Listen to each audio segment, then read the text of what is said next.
Okay, so on this one, they want us to graph the parabola. So we got to start by finding the center of the U shape, right? The U shape right there, or like there.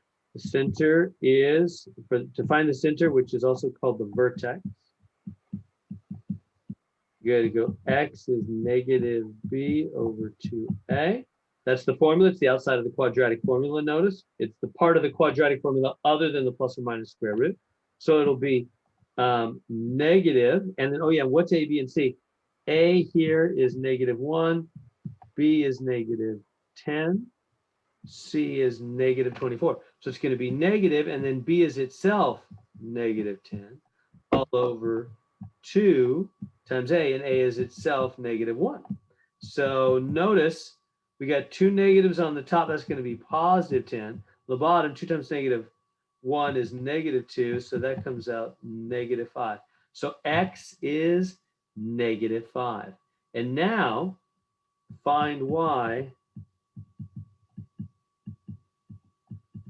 plug in x is negative 5. So let's take that value, x is negative 5, and let's plug into what? To the original formula. The original formula is minus x squared minus 10x minus 24. Grab that negative 5 and pop it in, And so we get y equals negative. Now remember, when you plug into formulas, you got to put parentheses around what you're plugging in. Really important. Everybody hearing me on that? Got to put parentheses around whatever you plug into a formula. So I'm plugging in the x with parentheses around it to that formula. So what are we going to get here? This is going to come out negative 25, right? Because this negative 5 squared is positive, but then this negative on the outside remains. Negative 25 plus 10 times 5 is 50. It's going to be positive because two negatives make positive, minus 24. So do all the math on your calculator. I'm looking at plus 1. 50 minus 49, plus 1. So y is plus 1. So then the center, the vertex, is negative 5. Getting a little scribbly there. Is negative 5 comma plus 1. There's the x. There's the y. That's the center. Let's go find it. Negative 5 plus 1 right there. So this is negative 5 plus 1. Back 5 up 1. That's the center of the U shape. And now from there, from that center of the U shape, where do we go from there? Okay, oh, let's put the vertex in here. Negative 5 plus 1. You don't need to put the plus. You can just put 1, same thing. You know? And then now, from there, let me finish the graph first. If you're going to use the graphing tool, which I'll show that in just a second, you're going to use the graphing tool to graph this. How do you find another point? Because we know it's a U shape, up or down. How do we find another point? You treat this number in the very front like a slope. You put it over 1, and you say this is rise over run. You treat it like a slope because it's not really a slope, but it's kind of like a slope. For one step anyway. And so that says rise negative 1. So I'm going to go, okay, down 1 from your starting point, from your center point. Rise negative 1, rise over run. So go down 1 and then over 1. So right there will be another point. And then there's my parabola branch. And of course it's symmetric, right? So if you go over 1 to the right, you also go over 1 to the left. These things are always symmetric. So like that. So again, how did I do that? How did I find those other 2 points? Well, I just treated the number in the front like a slope. It's a trick. It's a trick.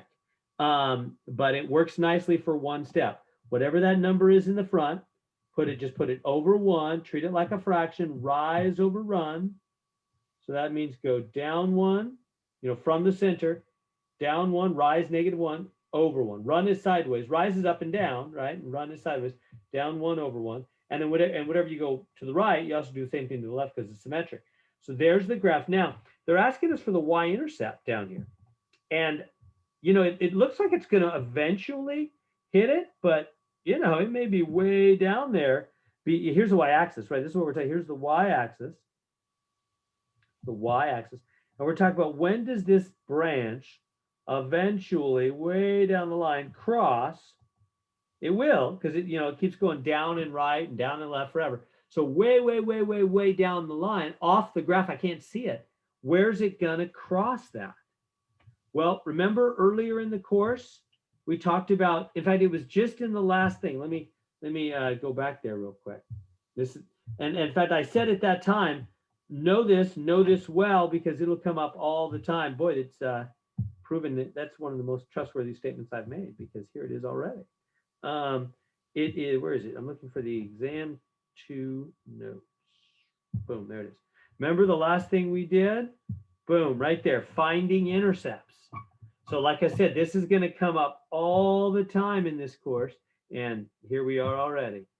Let me refresh your memory. Oh, that was, what just happened? I thought I got the right one. What in the world? Try this again. Okay, got it. There it is. Okay, so there it is. So this is at any time, in any place. Put this one in your long-term memory. This isn't like something you just do for a while and never do it again. You'll do this through the rest of your math career. This comes up all the time. When you want to find an x-intercept or a y-intercept, what do? Other letter is 0. So you want to find an if you want to find an x-intercept, plug in y0 and solve. If you want to find a y-intercept, plug in x0. Look, opposite letter 0. X-intercept make y0, y-intercept make x0. That's how you find those, always. So that'll come up again and again and again and again and again, your math career. So down here, they want us to find a y-intercept. So I go, oh, you want a y-intercept? Y-intercept? I'm going to plug in x equals 0. Plug in where? Well, to the original equation, of course. So I just grab that original equation, bring it on down. Y equals negative x squared minus 10x minus 24. And then pop in, was it misdirected? Take that 0 and put it in there and put it in there. So we get y equals negative 0 squared minus 10 times 0 minus 24. Those are just gone right there to 0 minus 24. So the y-intercept is minus 24. Now I think they want you to write it like this, over 0 down 24, because it's actually a point, which means it's got two numbers to it. It's got an x coordinate and a y coordinate. So it's way, way down the line. And how do I know those two numbers? Well, I made x 0 and y came out negative 24.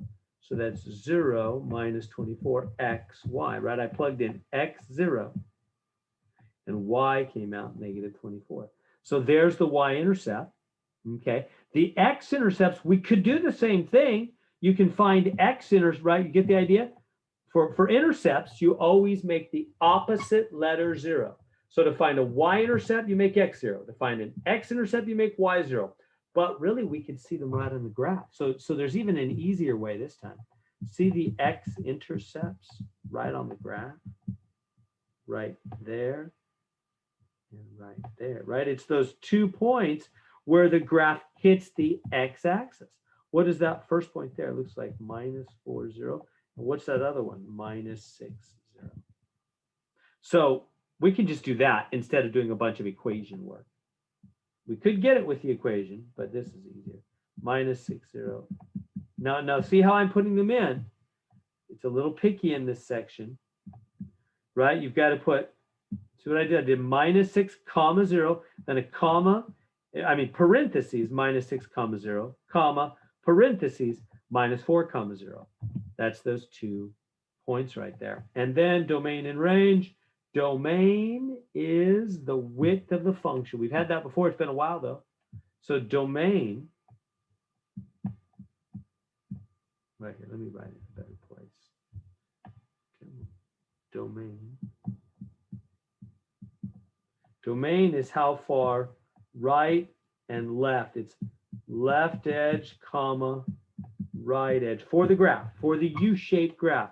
they're asking us what is the left edge, right edge? Well, it's negative infinity, regular infinity. Because that's the left edge and the right edge is infinity. See it on the graph? Why? Why am I saying that? Well, this U shape goes down and left forever and down and right forever. So it's going to go forever. Let me get rid of this. This is not part of the graph here. It's going to go forever down and left and down and right. So it goes left forever, right forever. And then finally, they want the range. Last thing. Range. Yeah. Range. Range is how high and how low the graph goes. Well, the top of the graph is right here. That's it. That's at 1. I don't know if you can see that. That's at 1. And the bottom of the graph is negative infinity. This is the bottom. This is the top at positive 1. And so when you put in the range, just like left, right, it's bottom. You always got to start with the lower number. Bottom, comma, top. So what's the bottom of this graph? Negative infinity, which always gets parentheses. The top is positive 1 with a bracket. With a bracket. Because why? Because it hits the positive 1 right on the money, right? This dot right here is up 1. It's exactly at a height to 1. So remember, whenever we hit something straight on, you need a bracket. So it has a straight edge to it. We're saying it's straight on. Whereas a parenthesis means you're just around that number. Infinities, we're never straight on infinity. We're always just close to or around infinity. Finally, if there wasn't enough already, axis of symmetry. So what would be the axis of symmetry on this one? That's the line smack down the middle. So that's the line right here. Boom, right through the middle. See that line shooting right through the middle of the U shape? It's called a line of symmetry because the graph is the symmetry means same. This is the same on the right and left of that. So where is that line? It goes right through. It goes through the x-axis, right? This is the x-axis. Sorry, everything is so scribbled up at this point. This is the x-axis. It's bursting through the x-axis right there at what? -5. So that's x equals negative. Got to put the whole x and the equals like it wants equation. X equals -5. So there we go. That's a good one. Questions on that one?